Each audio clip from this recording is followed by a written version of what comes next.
ये चारों वेद कबीर परमात्मा की ही महिमा का गुणगान कर रहे हैं कि वो समर्थ शक्ति है, वो पाप नाशक है और वो बंदी छोड़ है, काल के बंद से छुड़वा कर सतलोक ले जाने वाला है और वही पूजा के योग्य है। अब इस बात को रामानंद जी के सामने परमात्मा ने कहा। स्वामी रामानंद ब्राह्मण पंडित ने वेदों को देखा, स्वीकार किया कि आप सही कह रहे हो। हमारी तो बुद्धि खत्म कर रखी थी इस काल ने, हमें तो वेदों का कै ख भी पता नहीं था। वो भी ब्राह्मण था, उसने बात को स्वीकारा और इस बात का असर हुआ उस पर जो दुखी आत्मा था। छोटी उम्र के थे, परमात्मा उसमें लीला कर रहे थे और एक जुलाहा जाति में, और इस रामानंद जी के छक्के छुड़ा दिए तो वो पुण्य आत्मा जो ब्राह्मण दुखी था वो प्रभावित हुआ। तो फिर रामानंद ने संकेत कर दिया, भाई इनसे पूछ लो, यही आपका कल्याण कर सकते, मेरे बस का नहीं। तब परमात्मा ने कहा कि इन वेदों के ज्ञान से मेरी जानकारी तो हो सकती है लेकिन मेरे पाने का विधि इसमें नहीं है। तब परमेश्वर ने कहा कि मैं तुझे दीक्षा दूंगा, मेरा नाम ले मेरे से, और नाम लेने के बाद कोई तुझे ये कहेगा तू ब्राह्मण होकर के जुलाई से नाम ले लिया, तेरे मन में हीन भावना आ गई, तेरा दूना कैर टूट जाएगा तेरे घर, या तो नाम मत ले।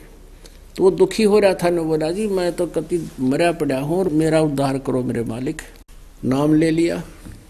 अब जैसे आपको कनेक्शन मिल गया बिजली का, आपके पंखे मोटर ठीक है तो डूंडा ठा देगा, तो आप अपने आप को साफ सोच रखो मालिक के आने के लिए, उसमें बाधा मत बनने दो, किसी देवी देवता को आगे मत अड़ने दो कि उसने कदे छोड़ दे, वो हानि कर दे, फलान कर दे। उन्होंने तो दे ही तोड़ रखी है हमारी, सब पता आपको कितना सुख दे रखा है उन्होंने, और ना वो दे सकते, आपको दुख भी नहीं दे सकते, वो सुख भी नहीं दे सकते, क्योंकि आपके प्रारब्ध में जो लिखा वही दे सकते हैं। और ये समर्थ परमात्मा आपके प्रारब्ध में पाप को नाश कर सकता है। अभी कुछ दिनों में कल्याण हो गया उस ब्राह्मण का, दुखी का, यानी और भी अन्य सभी जातियां परमात्मा से प्रभावित हुई, सुखी हुई, गुणगान करने लगे, तो उसमें कौन पीछे रहेगा? जब पता लग गया हमारा ये कल्याण इससे होना है, तो वो बहुत सुखी हो गया। सारा परिवार ने दीक्षा ले ली और पहले बड़ा दारिद्र टोटे के अंदर दुखी था, निर्धन बहुत हो गया था, कर्जा हो गया था। परमात्मा समर्थ शक्ति जो चाहे सो कर सकते हैं।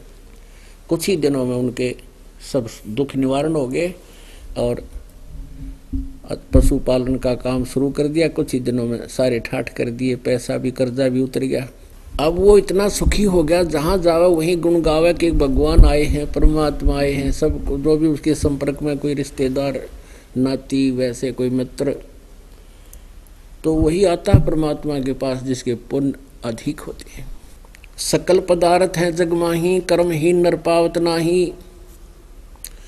अब परमात्मा अपनी प्यारी आत्मा को जो काल ने किसी मर्यादा में बांध दी, उसको लेने के लिए शरण में कैसी कृपा करते हैं। कुछ दिनों के बाद वो ब्राह्मण जो कबीर परमेश्वर से उपदेश प्राप्त करके रामानंद जी का शिष्य था, उसको छोड़कर परमेश्वर कबीर जी से उपदेश प्राप्त करके सुखी हो गया था। अब वो कुदरती किसी कामवश, उनका रिश्तेदार भी था शारदा का, वो पहुंच गया वहां पर। अब उसने जाकर कहा शारदा से, कुशल मंगल पूछा और पूछा मिश्राणी तो बहुत कमजोर होगी, क्या बात है? तो शारदा ने कहा कि क्या बताऊं नाती, रिश्तेदार, मैं ऐसे ऐसे बहुत दुखी हूं, वर्षों से भटक रही हूं। और शारदा को ये भी पता था कि ये भी महादुखी थे, क्योंकि रिश्तेदारी की जानकारी होती है। फिर उसने पूछा शारदा ने कि तुम्हारा क्या हाल है? तुम भी बहुत दुखी थे, कई बार इकट्ठे ही कहीं एक स्थान पर जंतर मंतर के लिए जाते थे। तब उस व्यक्ति ने, परमात्मा के शिष्य ने, कबीर जी के शिष्य ने कहा कि शारदा, हमें तो भगवान मिल गए। कबीर परमेश्वर अपनी महिमा आपा बताते हुए क्या कहते हैं? पर्वत पर्वत में फिरा कारण अपने राम, राम जैसे संत मिले जिन सारे सब काम। परमात्मा के लिए ना जाने कहाँ कहाँ भटक रहे थे, और परमात्मा जैसे संत मिल गए उनसे उपदेश लेते ही सब सुख हो गए हमारे, तो भगवान जैसे संत मिले जिन सारे सब काम, तो कहते हैं उसको फिर राम कहूँ या संत कहूँ। शारदा ने सोचा भी ठीक, ये तो बहुत दुखी थे, ये भी ठीक हो गए, कहाँ से कैसे जंतर मंतर लगा तुम्हारा? शारदा ने पूछा। उस व्यक्ति ने जवाब दिया कि मैंने गुरु बना लिया, वो गुरु परमात्मा ही आए हुए हैं, और शारदा आप भी उन्हीं से उपदेश ले, दीक्षा ले लो, आपका कल्याण हो जाएगा। अब शारदा ने सोचा भी आज बात बनेगी कि ये तो ब्राह्मण है और हमारा रिश्तेदार भी है, इसने अवश्य कोई ब्राह्मण गुरु बनाया होगा, साधु संत ऋषि बनाया होगा गुरु। तो उसने पूछा कौन है आपके गुरु जी? शारदा ने पूछा। तो उस ब्राह्मण ने बताया कि मेरे गुरु जी हैं पूज्य कबीर देव जी, कबीर साहब। अब शारदा के फिर वही झटका सा लगा, करंट सा, कि वही कबीर, दुल्हा कबीर। अब वो कहने लगा उनका रिश्तेदार परमात्मा का जो शिष्य था कि शारदा, संत की जात नहीं देखनी चाहिए, उनके गुण देखो, वो परमात्मा आए हैं। अब सुन ले बात मेरी। तो उसको धिकारने लगी वो कि तूने क्या नाक कटवा दी, रिश्तेदार तने एक शूद्र से नाम ले लिया, ब्राह्मण तो जगत के गुरु हैं। अब वो कहने लगा पंडितानी अब तेरी बातें का असर मेरा ना हुआ है, मेरी तो ब्राह्मटी हो रही थी ब्राह्मण होकर, मेरी वो दुर्गती थी धरती पर किसी के नहीं, कौन से ब्राह्मण नारी जगत के गुरु हो करके, और सांस साबित आवा नहीं था यार, इतना कर्जा हो गया था, मरने को दिल कर रहा था, सुसाइड करने की सोच रहा था मैं। राज उस परम पिता की कृपा से मैं सुखी हो गया, राज उसको तू धिकार रही है, लानत है तेरी जुबान को। नाराज हो गया वो। और क्या दिया इस ब्राह्मण समाज ने मेरे को? रिश्तेदार भी मुंह मोड़ गए थे, किसी ने 2 रुपये ले रखे थे, दोबारा जाता था तो दरवाजा बंद कर लेते थे, बात भी ढंग से नहीं करते थे। और आज मेरे पास 10 रुपये हैं, वो मांगने आते मेरे पास इस परमेश्वर की कृपा से, और तेरा मनमाना नाम ले लिए, आगे गुरु जी के बारे में गलत नहीं सुनूंगा, मैं उठकर चल पड़ा। अब शारदा ने सोचा भाई कैसा के कमाल हो गया, जो भी सुने है वो इन्हों के है, मैं भी सुखी हो गया, मेरा भी लाभ हो गया।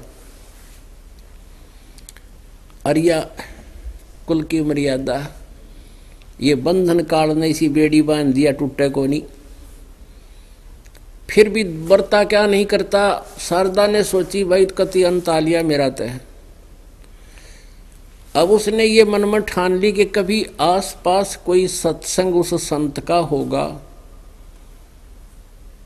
तो मैं पहले परीक्षा लूंगी, और परीक्षा में अगर मुझे कुछ राहत मिली तो नाम ले लूंगी, ना तो वापस आ जाऊं। अब कहते हैं परमात्मा अंतर्यामी सारी जानते हैं, जिस आत्मा को शरण में लेना ही लेना है। अब क्या हुआ, कुछ दिनों के बाद उसी के पड़ोस में किसी गरीब के यहाँ सत्संग रख दिया भगवान ने। आसपास सभी के घर निमंत्रण दिया जाता है कि हमारे यहाँ सत्संग होगा, हमारे गुरुजी आएंगे, आप भी आइयो ज्ञान सुनना, सत्संग सुनना। शारदा को पता चला कि कौन गुरु आ रहे हैं, कि कबीर गुरु आ रहे हैं, परमेश्वर कबीर गुरु आ रहे हैं। उसने सोची अब बढ़ेगी बात। आज रात्रि के समय का सत्संग होता था। शारदा ने सोचा कि मैं पल्ला करके मुंह पर घूंघट काट कर जाऊंगी, और यदि मुझे आशीर्वाद देते ही मैं ठीक होगी तो नाम ले लूंगी, ना तो वापस आ जाऊंगी, मैं किसी के पहचान में नहीं आऊंगी कौन है ये। शाम का समय था, सत्संग की तैयारी होगी। एक जोत जगाया करते थे भगवान के सत्संग में, खड़ी जोत, अमर जोत, वही रोशनी का भी काम करती थी और हवन का काम भी करती थी, हवन यज्ञ का, दीपक का काम भी वही करती थी। तो सभी श्रोता आ रहे थे। परमात्मा कबीर जी सामने आसन पर विराजमान थे, प्रणाम कर रहे थे, अपना अपना स्त्री पुरुष अलग अलग स्थान ग्रहण कर रहे थे। अब शारदा आई, घूंघट काट गया, पल्ला करके पूरा मुंह ढक के, और सबके पीछे 5-7 औरतों के झुंड में मिलकर ऐसे ऐसे चरणों में सिर रखा, परमात्मा के जैसे अन्य रख रहे थे। परमेश्वर ने उसके सिर पे हाथ रखा, आशीर्वाद भरा, जैसे सबके रख रहे थे। उसी समय शारदा के शरीर से जैसे कोई ऐसी वस्तु निकल गई जो उसे परेशान कर रही थी, यानी वो पाप कट गया। एकदम शरीर हल्का फुल्का हो गया और समझ गई कि सचमुच ये तो भगवान है। उसी समय परमेश्वर ने उन्हीं अक्षरों में कहा कि हे सर्वानंद की माँ ब्राह्मणी, आज दानक के पास क्यों आ गई? तेरी बेइज्जती हो जाएगी। आई तो वह न्योथी कोई पछाना नहीं गा, और परमात्मा अंतर्यामी कहाँ से छुपाएंगे हम मूर्ख। तो उसी समय उसने पल्ला फेंक दिया ऊपर से और चरण पकड़ दिए, भगवान माफ कर दो मुझ पापन को। परमात्मा में बहुत नीच थी, इसी कारण से कष्ट पा रही थी, मैं आपकी निंदक हो गई थी, मुझे क्षमा कर दो। परमात्मा बोले बैठ जा, यो तो एक रोग कट्या है तेरा, और जीवन में तो बहुत संकट है, और अगले जन्मों का तो पता नहीं, तुझे बाहर भर रखा बहुत गणा। अब सारे पाप कटेंगे, एक एक नहीं। फिर जब आदमी को ऐसा सुख हो जाता है, फिर वो बैठ कर सत्संग भी सुनता है, आनंद भी आता है, और संत की पूरी सब बातों पर विश्वास भी दृढ़ होता चला जाता है। फिर परमात्मा ने फिर सत्संग सुनाया उस रात्रि में। कोटि जन्म तन भर मत होगे, कुछ ना हाथ लग्या रे। कुकर सुकर खरबया बोरे, कौआ हंस बुगारे। कोटि जन्म तू राजा की, न्या मिटी न मन की आशा। भिक्षुकों के दर दर घूम लिया, मिला न निर्गुण रासा। मन तू चल रे सुख के सागर, जहाँ शब्द सिंधु रत्नागर। परमात्मा अपनी महिमा आप ही बता रहे हैं कि तू सुख के सागर चल, और यहाँ तो तूने असंग जन्म हो गए भटकते और भरमते को। सुख का सागर किसे कहते हैं उसको डिफाइन किया है। शंखों लहर मेहर की उपजे, कहर नहीं जा कोई। दास गरीब अचल अविनाशी, सुख का सागर सोई। जिस लोक में जिस स्थान पर जहाँ आप जाओगे, जैसे गीता जी अध्याय नंबर 18 के श्लोक नंबर 62 में कहा है कि अर्जुन तू सर्वभाव से उस परमेश्वर की शरण में जा, उसकी कृपा से तू परम शांति को और सनातन परम धाम को प्राप्त होगा। तो परम शांति कैसी है? शंखों लहर मेहर की उपजे, कहर नहीं जा कोई।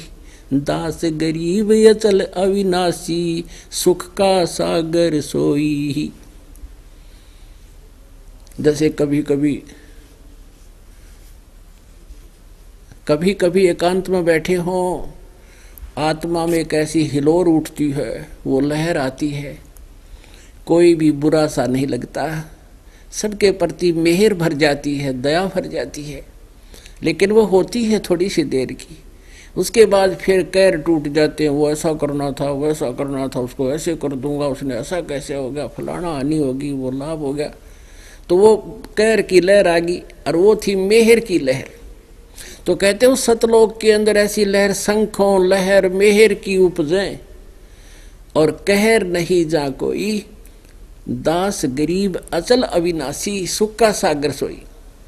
तो सुख सागर में चलने को कहते हैं। मन तू चल रे सुख के सागर, जहाँ शब्द सिंधु रत्नागर। भाई कोट जन्म तन भर मत होगे, कुछ ना हाथ लग्या रे। कोट जन्म तन भर मत होगे, कुछ ना हाथ लग्या रे।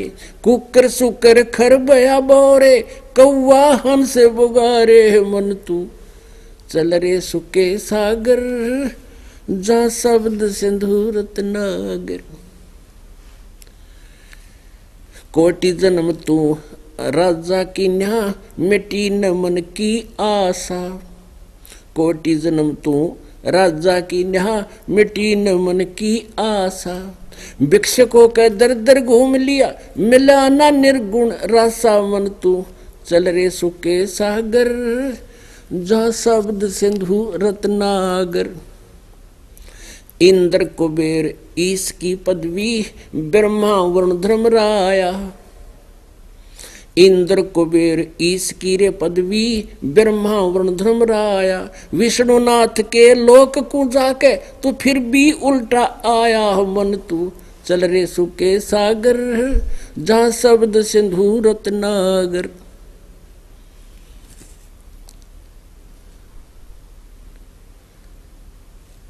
असंग जन्म तन मरत्या होगे, जीवित क्यों ना मरे रे। असंग जन्म तन मरत्या होगे, जीवित क्यों ना मरे रे। द्वादश मध्य महल मठ बोरे, बोहर ना दे धोर रे बन तू। चल रे सुके सागर, जहां शब्द सिंधु रत्नागर। दो जग भीष्ट सभी तैं देखे, राजपाट के रसिया। दो जग भीष्ट सभी तैं देखे, राजपाट के रसिया। तीन लोक से तरपत नाही, यो मन भोगी खसिया मन तू। चल रे सुके सागर, जहां शब्द सिंधु रत्नागर। भाई सतगुरु मिले तो इच्छा मिटे, पद मिल पदे समाना। सतगुरु मिले तो इच्छा मिटे, पद मिल पदे समाना। चल हंसा उस लोक पठाऊं, जो आदि अमर अस्थाना मन तू। चल रे सुके सागर, जा शब्द सिंधु रत्नागर। चार मुक्ति जहां चंपी करती, माया हो रही दासी। चार मुक्ति जहां चंपी करती, माया हो रही दासी। दास गरीब अभय पद पर से, वो मिले राम अविनाशी मन तू। चल रे सुके सागर, जहां शब्द सिंधु रत्नागर। अब ये गरीबदास महाराज जी को परमात्मा मिले थे अपने उस गुण के अनुसार। जैसे ऋग्वेद मंडल नंबर 9 सूक्त नंबर 86 के मंत्र 26-27 में, ऋग्वेद मंडल नंबर 9 सूक्त नंबर 82 के मंत्र 1, 2, 3 में, कि वो परमात्मा अपने तीसरे मुक्ति धाम में विराजमान है, वहाँ रहता है, वहाँ से गति करके आता है और पुण्य आत्माओं को, श्रेष्ठ आत्माओं को, दृढ़ भक्तों को मिलता है। उनमें से दृढ़ भक्तों में से गरीबदास साहिब जी हुए हैं छुड़ाने वाले। तो उनको परमात्मा ने अपना यो ज्ञान दिया। उन्होंने फिर जो ज्ञान बताया वो दास आपको बता रहा है। ऐसा ही ज्ञान परमेश्वर ने उस सत्संग में सुनाया। जैसे आपको सत्संग में सुबह बताया था कि ब्रह्मा विष्णु महेश नासवान है, ब्रह्म भी नासवान है, और ये सरपुरुष जिसको कहते हैं अक्षर पुरुष भी नासवान है। वो परम अक्षर ब्रह्म, परम अक्षर पुरुष, वो है अविनाशी परमात्मा, जो गीता जी अध्याय नंबर 15 के श्लोक नंबर 1 से 4 और 16-17 में जिसका वर्णन है तीनों का, वो मूल रूपी परमात्मा।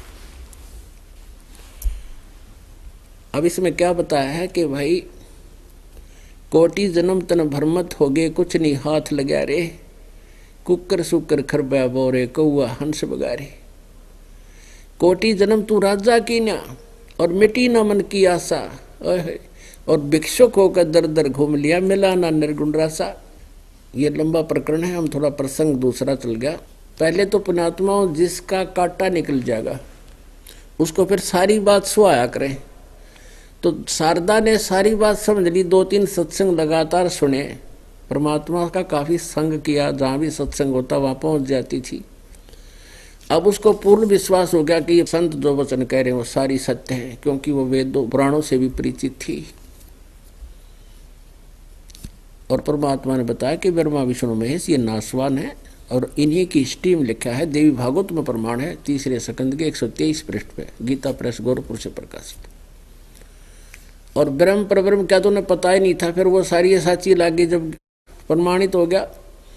उसके बाद शारदा ने अपने पुत्र सर्वानंद को कई बार समझाने की चेष्टा की, बेटा तेरे को वेद ज्ञान नहीं है।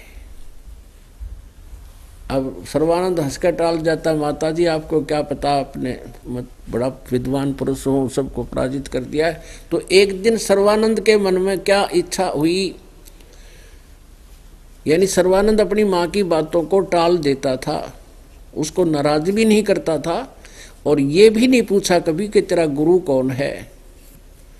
ये कहती रहती थी बेटा तू उपदेश ले ले, मैं ठीक होगी, मैं स्वस्थ होगी, बड़े संत आए हैं, परमात्मा हैं, लेकिन वो टाल जाता था।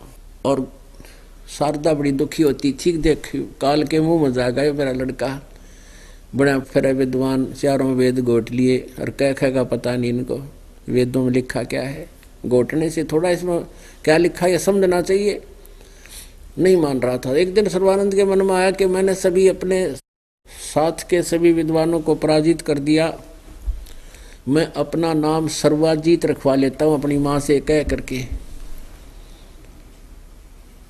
तो सबको ये पता लग जाएगा। सर्वजीत माने सबको जीता हुआ, यानी सब पर विजयी। एक दिन उसने अपनी माता से कहा सर्वानंद ने कि माता जी मेरा नाम आप सर्वाजीत रख दो, मेरा नाम बदल दो, चेंज कर दो। माँ ने कहा बेटा सर्वानंद के बुरा नाम है, ये भी तो बहुत अच्छा नाम है। तब उसने बताया कि माता जी मैंने सब विद्वानों को पराजित कर दिया है, सब पर विजय पाली है, और मैं चाहता हूँ मेरा नाम सर्वजीत रख दो, सब ने पता लग जाए कि ये है वो सर्वजीत जिसने सबको जीत लिया। तो उसकी माता कहने लगी बेटा तू मेरे गुरु को पराजित कर दे, मैं तेरे को सर्वजीत नाम रख दूंगी बेटा, नहीं तो मैं तो ना रखूं तेरा नाम सर्वजीत। उसने पूछा कौन है आपका गुरु? कि वो कबीर, परमेश्वर कबीर देव, कबीर जी। के माता जी कौन कबीर? वो धानक दुल्हा, क्योंकि कबीर साहब उनसे भी टकराते रहते थे। अरे माता वो तो अशिक्षित है, वो क्या जाने वेदों और गीता और पुराणों के बारे में, उसको तो अभी गया अभी आया, अभी पराजित कर देता हूँ। अब सर्वानंद जी लेकर बैलों के ऊपर पूरे सब सदग्रंथ रखा करता था, सारे पुराण वेद गीता सब लेकर चल पड़ा। आगे जुलाहों की कॉलोनी में पहुंचा, वहाँ एक लड़की जो मृतक जीवित की थी परमात्मा ने अपनी बेटी के रूप में रखी थी, कमाली। वो लड़की 15-16 वर्ष की थी, कुएं पर जल भर रही थी, दोपहर का समय था, जून का महीना, उत्तर प्रदेश। और ब्राह्मण जी जा रहा शिखर दोपहर में। अब वहाँ परमात्मा ने ऐसी रजा बख्शी, उसका प्यास कसूती ला दी, जबरदस्त प्यास लगा दी सर्वानंद को। और उधर से ब्राह्मण 5 मिनट जल ना मिले तो प्राण पखेर उड़ जा, ऐसी स्थिति आ गई। सामने लड़की जल निकाल रही थी दानकों के कुएं से, कहने लगा बेटी जल पिलाना, जान निकली जा रही है। उस कमाली ने बाल्टी लाकर उसकी तरफ कर दी, उसने ऐसे करके सर्वानंद ने जल पी लिया। अब जल पी लिया, जब सोचा ये तो दानकों का कुआं था, जुलाहों का, कहीं कोई देखता तो नहीं है तुझे, ब्राह्मण और शूद्रों के कुएं का पानी पी लिया। अब जुलाहों की कॉलोनी में विद्वान पंडित आ जा, सभी देखने निकल जाते, अपने घरों से बाहर देख रहे थे ये कैसे आ गए, जैसे गांव में हाथी आ जाया करे, सब देखा करो खड़े होकर। तो ऐसे देख रहे सभी जुलाहों की कॉलोनी वाले, सभी अपने चौपड़ियों से निकल कर। उसने देखा तो इज्जत का नाश हो गया। तो कहता है लड़की ये किसका कुआं था, कौन सी जाति का है? तो कमाली ने कहा श्रीमान जी जुलाहों की कॉलोनी में पंडितों का दो नहीं सकता, जुलाहों की कॉलोनी में जुलाहों का कुआं होता है। ए लड़की तूने पहले क्यों नहीं बताया मुझे? लड़की ने बोली पेट भर गया तेरा, ही बात आ गई पंडित जी, तेने पहले क्यों ना पूछा, जब जानती तू कैसा पंडित है, तेरी जान निकलने वाली थी तो जान गया कि तेरी तो कोई नहीं बात बनी। कहने लगे लड़की यहाँ कबीर का घर कहाँ है बेटी, तुझे मालूम है? वो जान गई कि ये मेरे पिताजी से, मुँह बोले पिताजी थे परमात्मा कबीर जी, उस लड़की के वचन से जीवित कर रखी थी वह बेटी, वचन की बेटी थी। वो लड़की ने सोचा है भी वो खसेगा मेरे पिताजी के साथ जाके। कहने लगी ठीक है आजा पंडित जी मेरे साथ साथ आजा, मैं आपको कबीर जी का घर बता दूंगी। अब पंडित जी चल पड़े। लड़की जल्दी जल्दी जाके अंदर पहुंच गई और जाके कहा पिताजी ऐसे ऐसे एक ब्राह्मण आ रहा है, आपको पूछ रहा है और बैलों के ऊपर ना सारे शास्त्र रख रहा है, लगता है आपके साथ कोई वाद विवाद करने आया है। परमात्मा बोले बेटी कोई बात नहीं, बोले आओ, अगर अपने घर आता है तो लाओ आदर के साथ। वो लड़की वापस गई मटका उतार के, तो सर्वानंद सामने खड़ा बाहर बैल लिए और कहा कि लड़की क्या कबीर का घर यही है? कहाँ जी, कबीर जी का परमेश्वर का घर यही है, आ जाओ ब्राह्मण अंदर बैठे, भगवान अंदर बैठे। सर्वानंद ने कहा कि लड़की की बात सुन, ले मेरा एक लोटा है, लोटा ले रखा उसने पीतल का, इस लोटे को जल से भर दे। वो लड़की लाई अंदर से लोटा उठा गया अपना बड्डा और उसको ला करके उसमें डालना शुरू किया। कहने लगा और डाल दे और डाल दे, कति फुल करा लिया ऊपर तक, बिल्कुल और फ्लोर न हो गया, इतना भरवा लिया। उसमें और कोई बूंद पानी पड़े तो बाहर निकल जा, ऐसा कर दिया। और कहा इस लोटे को ले जाकर लड़की कबीर को दे दे, परमेश्वर कबीर जी को दे दे, और उसको कहना इसका जो उत्तर हो वो वापस मुझे भिजवा दे। वह लड़की धीरे धीरे उस लोटे को लेकर गई कि ले पिताजी यूँ कह रहा है इसका उत्तर दे। ब्राह्मण बाहर खड़ा है। परमात्मा कबीर जी ने उसमें एक लंबी सुई थी सी मोटी, वह डाल दी, लोहे की सुई डाल दी और कहा बेटी वापस दे दे। अब सर्वानंद के पास वो लड़की धीरे धीरे लोटा लेकर आई वापस के ले ब्राह्मण। सर्वानंद ने पूछा क्या उत्तर दिया? लड़की ने कहा कि कुछ उत्तर नहीं दिया, पिताजी ने इसमें सुई डाल दी है लोहे की, मुझे नहीं मालूम क्या उत्तर दिया। वो अंदर आया, फिर कहने लगा कबीर तूने क्या उत्तर दिया मेरे प्रश्न का? परमात्मा ने कहा स्वामी जी विराजमान हो बैठो। अगर नहीं मैं खड़ा रहूंगा, बैठे तो बेइज्जती हो है, अगर अच्छा खड़े रहो। क्या प्रश्न था आपका? सर्वानंद जी ने कहा कि मेरा प्रश्न ये था कि मैं ज्ञान से ऐसे परिपूर्ण हूं जैसे ये लोटा लबालब भरा है जल का, और इसमें जरा सा भी कोई एक बूंद पानी का नहीं समाएगा, वो बाहर पड़ेगा। यानी तेरा ज्ञान मेरे अंदर समाएगा नहीं, मैं ज्ञान से परिपूर्ण हूँ, वाद विवाद करने की जरूरत नहीं है। और मैंने ऐसे ऐसे अपनी माता से सर्वाजीत नाम रखवाना था, उसने कंडीशन रख दी है कि मैं आपसे शास्त्रार्थ करके आपको पराजित करके आऊँ और फिर अपना नाम बदलवाऊँ, मेरा इतना उद्देश्य है।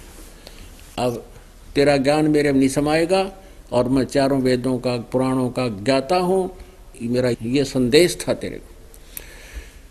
परमेश्वर बोले मेरा उत्तर सुन ले। क्या था मेरा उत्तर? ये है कि जैसे ही तेरे लोटे में और जल डाल देते बाहर गिरता, तो मेरा ज्ञान ऐसा वजनदार है जैसे मैंने सुई डाल दी इसमें, या सुई तेरी लोटे के तली में बैठ गई, तेरा पानी बाहर निकल गया। मेरा ज्ञान ऐसा है तेरे सारे थोथे ज्ञान ने बाहर काट देगा और तेरी छाती में बैठ जाएगा जाके, वो ज्ञान है मेरा। और ज्ञान सब ज्ञानड़ी कबीर ज्ञान सो ज्ञाने, जैसे गोला तोब का भाई करता चले मैदान।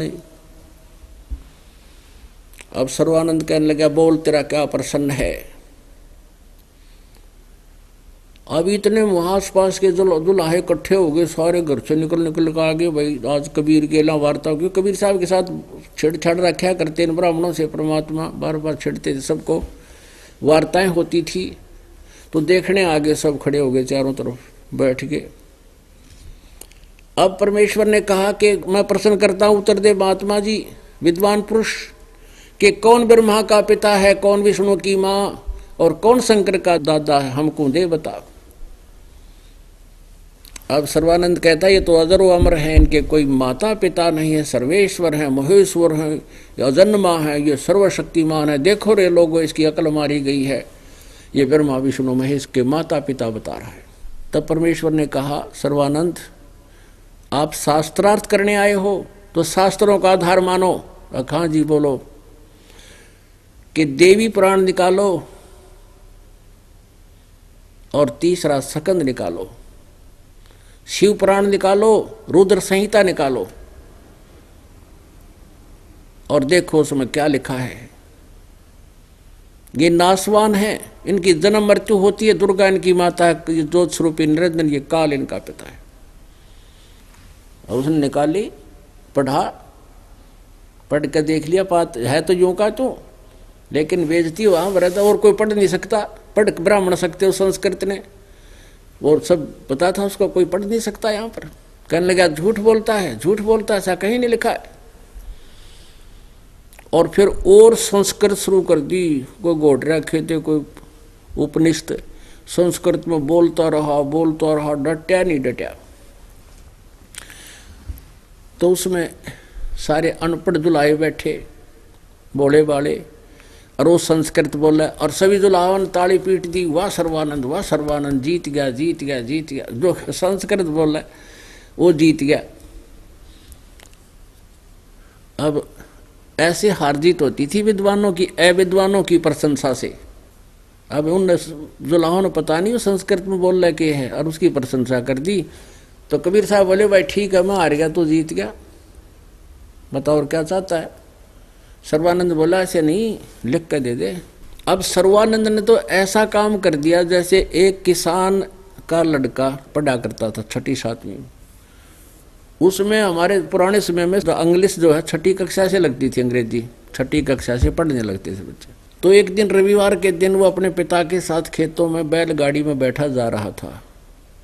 आगे से एक अंग्रेज अधिकारी आ गया, कार ले रखी थी उसने, कोई रास्ता भूल गया था, उसने हाथ रोक दिया, किसान ने बैलगाड़ी रोक दी।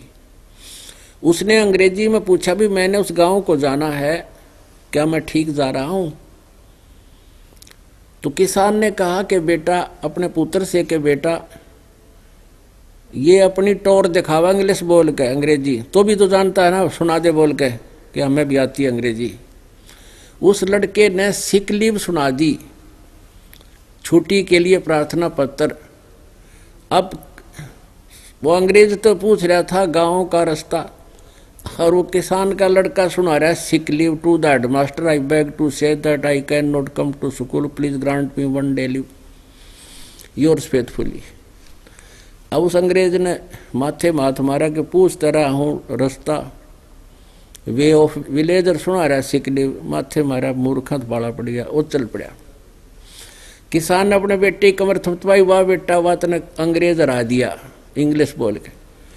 लड़का कहता पिताजी अभी तो मुझे माई बेस्ट फ्रेंड और याद था, यो कार छोड़ के भाग जाता, वो सुन लेता था। तो ऐसा था वो सर्वानंद। परमात्मा प्रश्न कर रहे हैं ब्रह्मा विष्णु महेश के माता पिता बता, और वो सुना रहा है सीख ली, और उसी को शाबाशी मिल गई, वाह वाह वाह सर्वानंद जीत गया, वाह सर्वानंद जीत। अब परमात्मा के पास तो सारे हथियार थे। अब पंडित जी कहने लगा मैं जीत गया तू हार गया। परमात्मा बोले हाँ भाई मैं हार गया तू जीत गया। अब बता क्या चाहता है कि लिख कर दे दे, मेरी माँ वैसे नहीं मानेगी। परमेश्वर ने कहा भी मैं तो अक्षर ज्ञान है नहीं, मैं अनपढ़ हूँ, तू लिख ले, अंगूठा ला दूंगा। सर्वानंद ने लिख लिया। सर्वानंद शास्त्रार्थ में जीत गया, कबीर साहब पराजित हुआ, और नीचे अंगूठा लगा लिया कबीर साहब का, चल पड़ा। आके अपनी माँ से कहने लगा ले माता, उसने जाते हाथ मान ली मेरे सामने, ये लिख कर दे दिया। माता ने कहा बेटा पढ़ कर सुना क्या लिखा है इसमें। उसमें क्या लिखा पाया कि शास्त्रार्थ में सर्वानंद हार गया, कबीर साहब विजयी हुए। अब उसकी माँ ने कहा अरे तू हार का है तो कहता नहीं माता जी मेरे लिखने में गलती रह गया, फिर लिखवा के लाता हूँ। फिर लिखवा के ला, दूसरी बार फिर गया लिखवा लिया, लिखवा के सही लावे, वहां के पढ़े उल्टा पावे। सर्वानंद हार गया, कबीर साहब जीत गए। अब सच्चाई तो थी आए। उसकी माँ बोली रे तू नींद में है क्या? कहा माँ मैं नींद में हूँ, अब के लिख के लाऊंगा तो ठीक। और फिर लिख के लाया, वही लिख के तो ठीक ही लाया था, कोई बालक थोड़ा ही था वो। और आके उसने सोचा कि बिजली पड़े है, माँ के पास जाते ही ये उलट सुलट हो जाए। उस घर में प्रवेश करते करते उस पर नजर नहीं हटाई। माता जी सुनाऊं सुनाऊं? कहा भाई सुना। वो सुनाने लगे, वो अक्षर चेंज हो गया, उसकी आँखें का गए, वो तो मुंह खुला का खुला रह गया। उसकी माँ बोली रे बोलता कोई ना, पढ़े। बैठ गया नो का नो। वो तो एकदम अचंभित हो गया कि वो तो पहले तो सोचा था गलती लागी हो शायद मेरे, तो आँखा का आगे उलट पुलट होते दिखे, पेट पकड़ के बैठ गया, कलेजा पकड़ लिया।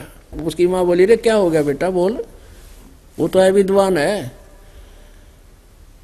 तब उसका पसीना आ गया, पानी पिया एक गिलास खूब, और तब उसकी माँ बोली बेटा भगवान आ रहे हैं वह, और तेरा कल्याण हो जाए बेटा, मेरी आत्मा रो रही है काफी दिनों से, तेने क्या खाएगा पता नहीं वेदों और गीता और पुराणों का, हर विद्वान पाक रहा क्यों दुनिया को भ्रमित किए बैठा है। सिर पकड़ के बैठ गया और मैं बोला माता जी सही कह रहे हो आप, वो तो विद्वान के वो तो भगवान आ रहे हैं माता, सारे वेदों सदग्रंथों को जानते हैं, लेकिन मैं अपने अभिमान वश मान नहीं रहा था माता जी। आज इस लीला ने मेरा जो है न भ्रम तोड़ दिया, और माता मुझे उपदेश दिला दो, मुझे शर्म लगेगी अकेले के जाते हैं, आप मुझे साथ ले चलो। अब सर्वानंद को उसकी माँ लेकर गई, गुरुदेव के चरणों में डाल दिया, बेटा मेरी आत्मा खुश हो जाएगी, तेरा कल्याण हो जाएगा, नाम ले लिया। अब उसके बाद बाकी ब्राह्मण वर्ग उस सर्वानंद के विरोधी हो गए, तन तन नाक कटवा दी, इसको जाते घेर दो, देख काल के दूतों का कैसा खेल। लेकिन सर्वानंद नहीं मान्या उनकी, ना उनकी माँ मानी, जाते गए कित्तत घेर दो हमने, अब तो भगवान मिल गया। तो परमात्मा कहते समझा है तो सर दर पाओ और नहीं रे सदा। बोलो सतगुरुदेव सत साहिब।